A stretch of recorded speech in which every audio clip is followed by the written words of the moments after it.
A former staffer at the center of North Carolina's multi-year academic scandal defended the quality of courses offered, and her attorney says the NCAA has falsely charged her with wrongdoing.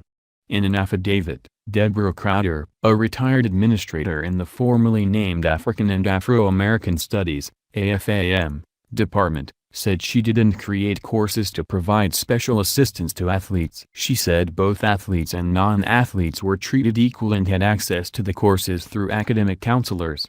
Elliot Abrams, Crowder's Raleigh-based attorney, said Thursday he sent the affidavit and a letter to the NCAA in response to its notice of allegations outlining 5 charges against the school, including lack of institutional control. UNC faces a deadline next week to respond to those charges. Abrams' letter to NCAA Vice President of Enforcement Jonathan F. Duncan states the legitimate courses were used to help students facing issues such as scheduling conflicts, unavailable course offerings, advisor errors, or personal issues that could include medical problems or employment demands. The courses in question were generally available to students, the letter states. The courses were academically rigorous and did not violate any official university policies, and all students were treated the same with respect to all material aspects of the courses. Crowder cooperated with a 2014 investigation by former U.S.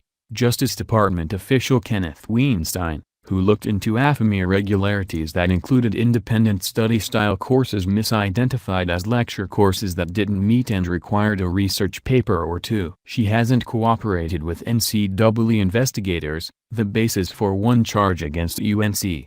Weinstein's report estimated more than 3,100 students were affected between 1993 and 2011. With athletes across numerous sports accounting for roughly half the enrollment. The report focused blame largely on Crowder and ex-chairman Julius Nyangro, while noting Crowder graded papers despite being an office administrator and not a faculty member. In her affidavit, Crowder states Nyangro initially graded all papers, but she eventually took them on in later years because he began traveling so much that he was unavailable to grade papers and thus placed this additional burden on me. She also objected to Weinstein's characterization that she handed out A's or B's for relatively little work, saying she ensured papers met topic and length requirements while including appropriate citations, a bibliography, and a signed honor pledge. According to Abrams' letter, the first customized course offered by Nyangro was for a non-athlete who was in her final semester and received incorrect advice from an advisor that could have interfered with graduation. The NCAA first filed charges in May 2015, revised them in April 2016, and then did so again in December. In the most recent version, the NCAA charged UNC with providing improper extra benefits through athlete access to the courses after withdrawing a similar charge previously.